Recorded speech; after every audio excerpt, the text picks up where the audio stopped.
So next to the stage, we want to welcome Emiliano Iturriaga, and he is presenting for the team Circular Turismo Mexico. He comes to us from Monterrey Institute of Technology in Mexico. Emiliano, welcome. Thanks so much. How does it feel? Oh, thank you. Yeah. How does it feel to be one of the 5 last standing teams of a global competition? Well, it feels nice, actually. It feels also very nice to be here with the whole team. They're over nice. there. They all got here. It was very close. Great. Well, best of luck. Thanks so much. Hi, well, I'm Emiliano. I'm representing my team today. As I said, most of us are here. I'm very happy for that. And I want to start by telling you the story about El Veinte. So El Veinte, it's a small Mayan community in the rainforest of Calakmul, which is in the Mexican southeast. Now, for the last few decades, they have been basing their economy on logging, on cattle breeding, and in palm oil production.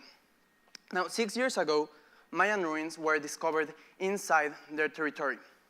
So suddenly, the small dirt road that was only used by them was used by tour buses that came full of people straight to the rainforest and the ruins without even stopping by the village.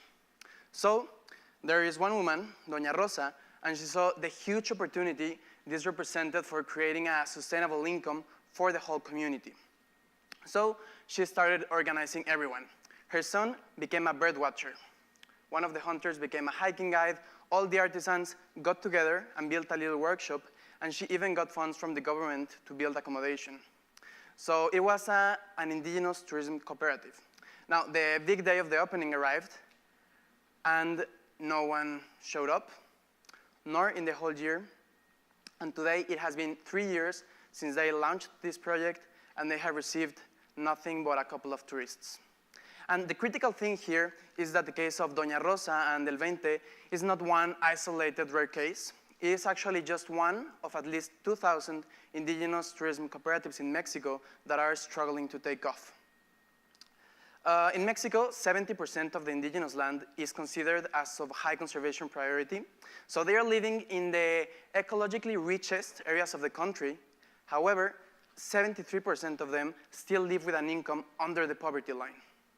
And at the same time this is happening, we have in the country a fast-growing ecotourism industry that is growing at a rate of 17% yearly. So do you see the problem here? It's a massive ecotourism industry, a multimillionaire ecotourism industry that could be improving the lives of millions of people while assuring conservation, but because it is based on an extractive system, it is wasting all the regenerative potential of a circular economy. So after seeing this, we built an interdisciplinary team, and we started visiting those co-ops, understanding what their main challenges were. And we realized, well, we asked ourselves first the question, how can we create a bridge that connects indigenous tourism cooperatives with all these travelers that are looking for authentic experiences? And after doing all this, sorry, I don't think this is working. Well, there's a picture of the visits. Well, anyways, there we go. We realized that they have everything you would think is essential for success, because they have the natural capital, they have the cultural capital, the human capital as well, they have the organizational capital, and they even have the infrastructure. There we go. But we found that they have 2 massive obstacles that keep them away from success.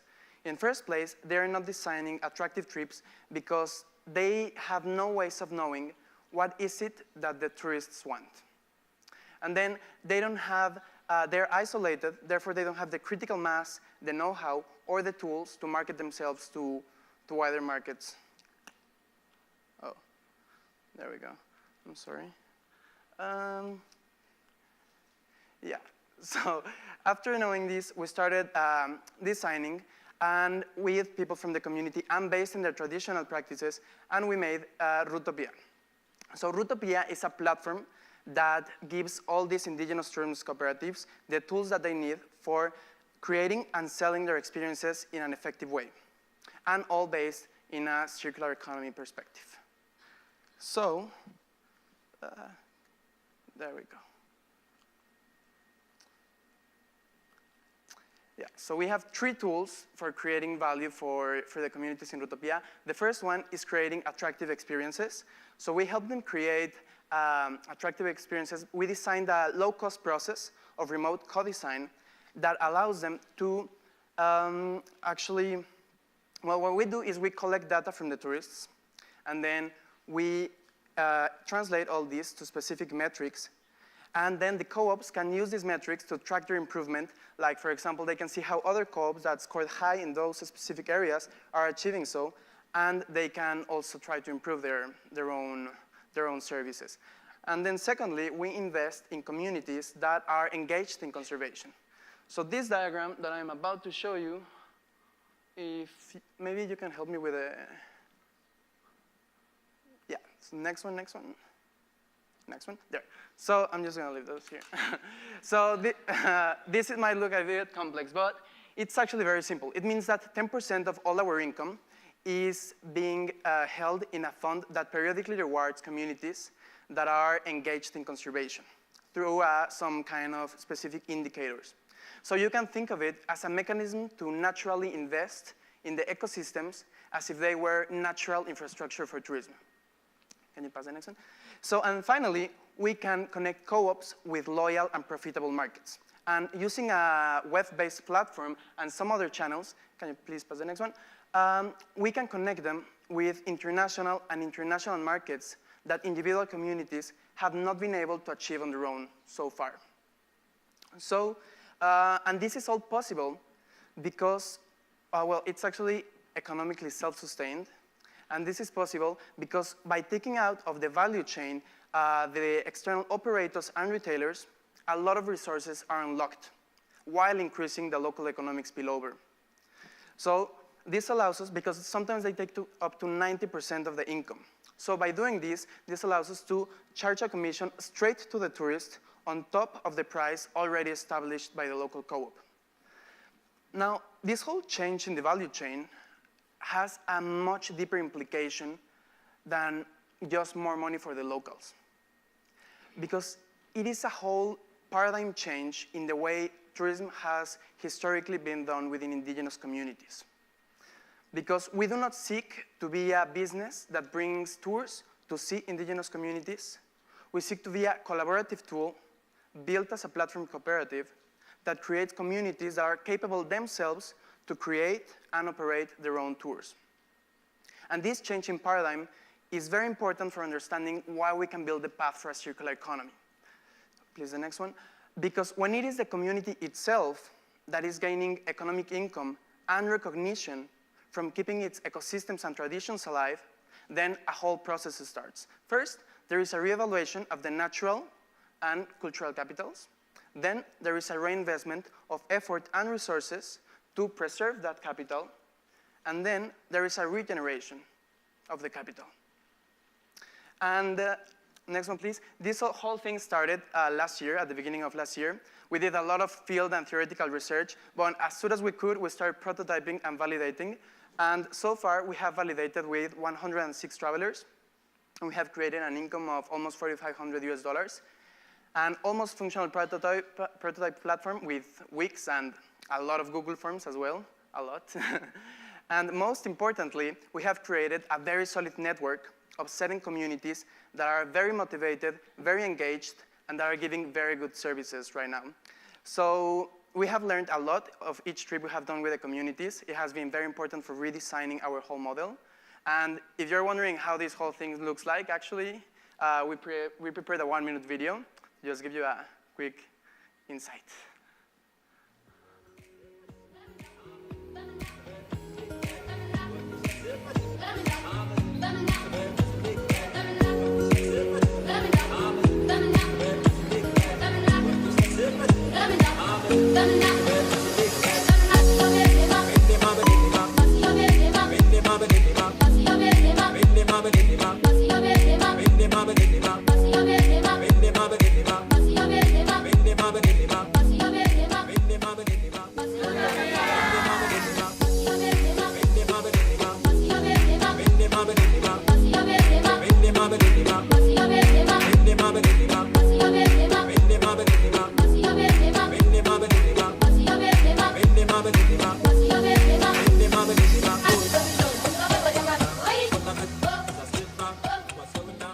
So this is a little bit of what we have been doing with 7 communities, but for next year we want to have 25 communities, and we want to have a fully functional platform that actually allows us to give them full services. And we think we'll be making around $40,000 monthly for the whole network if we achieve this. Actually, our dream in the long term is to really change the whole system, because we know there are millions of people out there that are looking for trips that are authentic connection with people.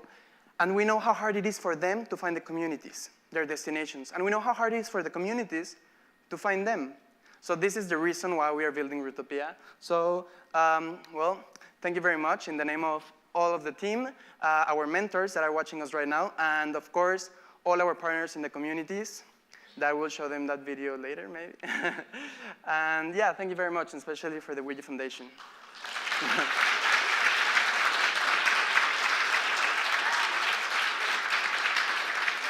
Thank you, Emiliano. Thanks. Great work. We'll let the judges prepare some questions. In the meantime, okay, how do I become one of your prototype travelers? You should come right away. I'm in, 100%. Yeah. We heard that you have a blog that you publish on your travels. So Yeah. can you talk about that? Yeah, so it's actually called Travel Without Being a Tourist. And I started like 3 years ago. And it's all because I think it's very important when you travel to have this deep connection with the place you're actually staying, and like actually creating awareness of the situation of the country, especially if it's a developing country, I think. Yes. So this blog I write is about the stories and challenges that the people that have hosted me around the world are facing, and yeah, you can read it. It's in Spanish, but. And what's it called?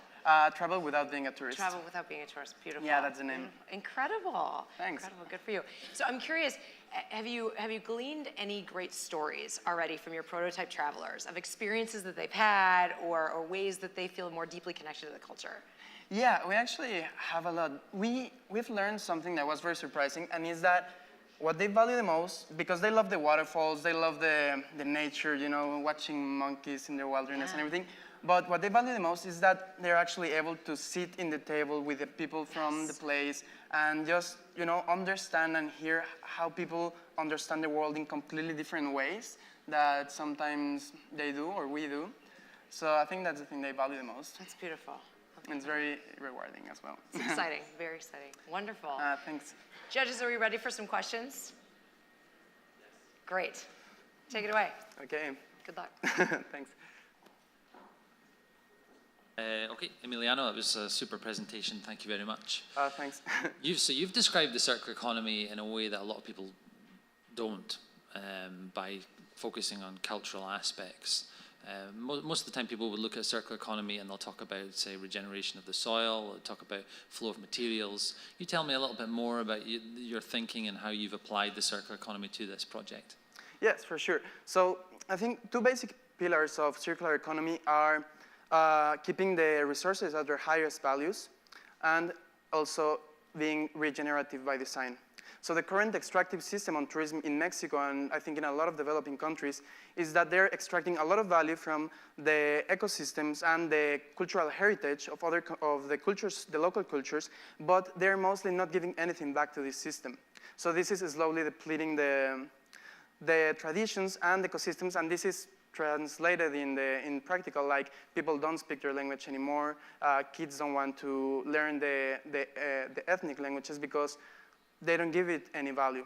So we are like closing the loop of the circular economy, because not only in the economic sense they are receiving money for preserving their environment and their traditions, but also they are seeing these people coming from the other side of the world and wanting to learn their languages, wanting to see how they do their traditional dressings. For example, all of the team were dressing traditional dresses from the communities we visit.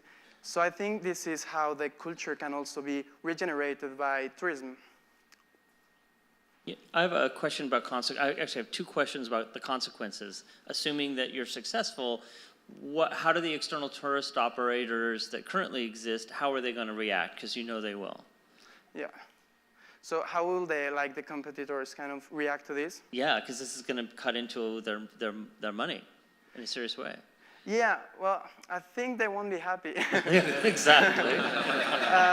Yeah, that's for sure. Well, for example, one of our communities, Ushushubi, they are very close to Cancun, actually, in the Ribera Maya.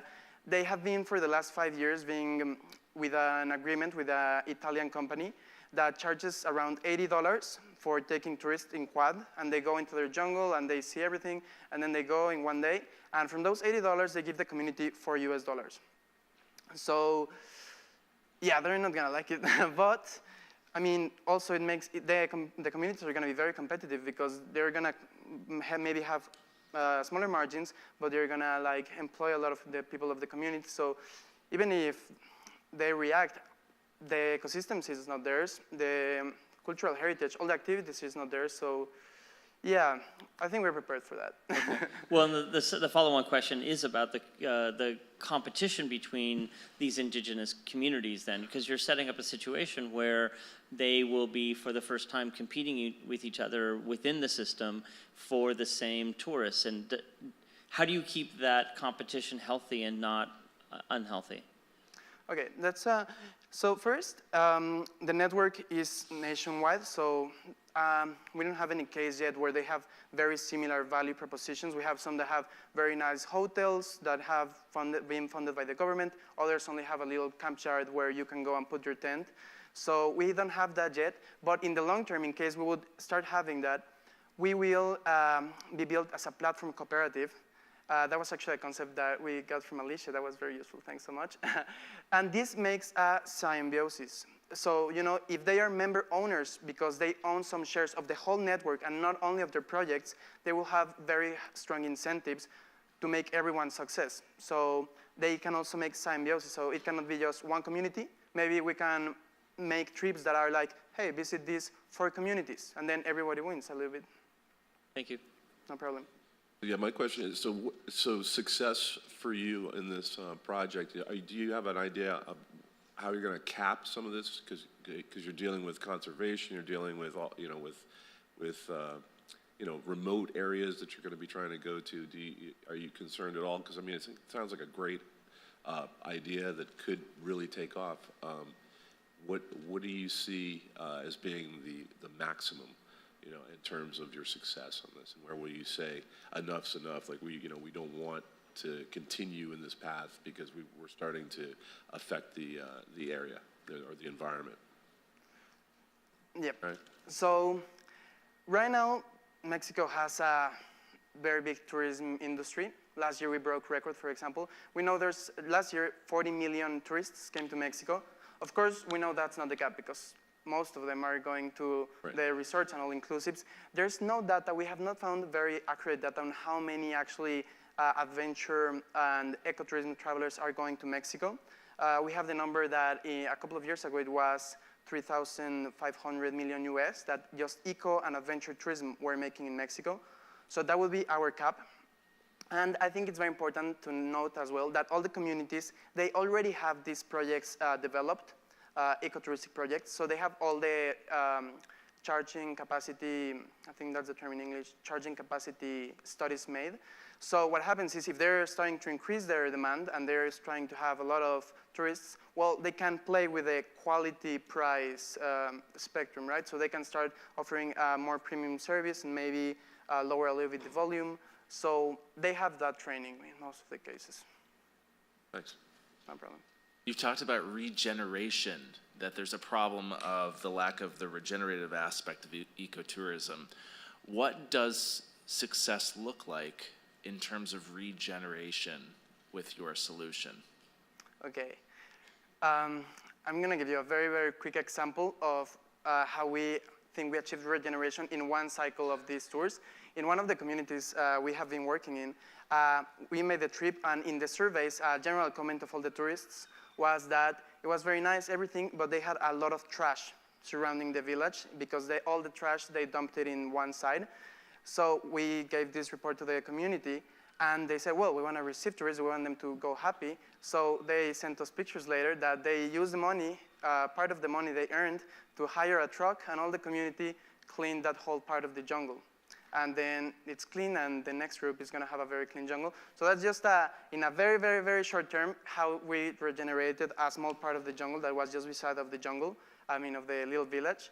But in the long term, it looks like, well, they have these massive areas of native ecosystem if they are gaining economic value from keeping them alive, they're not going to have any reason to cut them down and put palm oil trees, for example. And this has actually been tested in Mexico. We don't have prototyped that in a big scale because, well, we don't have the funds to do that yet. But in Mexico, there's something called environmental services payment, and it has worked pretty well. So they give them money from the government to preserve some areas of their native ecosystem, and it has worked very well. So that's why we think it's gonna help. Thank you. No And problem. minding time, I have other questions, but I'm gonna let. Oh, that's fine. Yeah, building on that theme, I think one of the strongest parts is the idea that providing a platform for your actual, the community members to choose and actually participate in creating local value. And I think one question I have in that is that how are you going to, you say you're going to encourage or support investment in communities or tourism in communities that do conserve their ecosystem, that do actually, put value back into ecosystem services. How are you going to make those choices? I'm just curious of actually being able to say monitor or provide feedback or understanding what's the kind of, how are you going to make sure that that happens in terms of making sure that the communities who are part of it are putting money back into ecosystem services? What's the mechanisms you're going to use? Yeah, that's been one of the challenges. We have developed some indicators so far. We want to keep them as low cost as possible. So far we have used indicators that are easily verifiable by tourists themselves. So for example, do they have good waste management? Is it clean? Are they sourcing all from local materials and not buying plastic things from outside? And also, and I think that's going to be the most important part, is the satellite images of forest mass. The government already has that. It's free, available for free. So you can actually track very accurately and well how well preserved the ecosystem is. No problem. So we have 30 seconds left. I want to sneak one more in, which is maybe somewhat different of a question. Safety. So there are reports, and certainly the U.S. media is not the best source of this, but how will you ensure safety of these foreigners that are coming into very remote areas of Mexico, given some of the dynamics that have been at play there for many years? Yeah, so safety is one of our main concerns. Mexico, actually, we are working in areas that are safe. For example, because the violence in Mexico is very focalized. For example, Campeche, which is the state in which Doña Rosa is, she has a crime rate of 0.86 per 100,000 inhabitants, and that's lower than any state in the US, for example. So it's actually, we are working in areas that are very safe. And then we are gonna also be providing reviews systems and like direct connection with the communities. Because when you go with the locals, well, they know where to go. They know where you shouldn't go. They know how to get there. And they're the first ones interested in keeping you well and happy. Thank you. So yeah, that's where we're going to do that. Thank you. Great. Oh, I'm going to do this.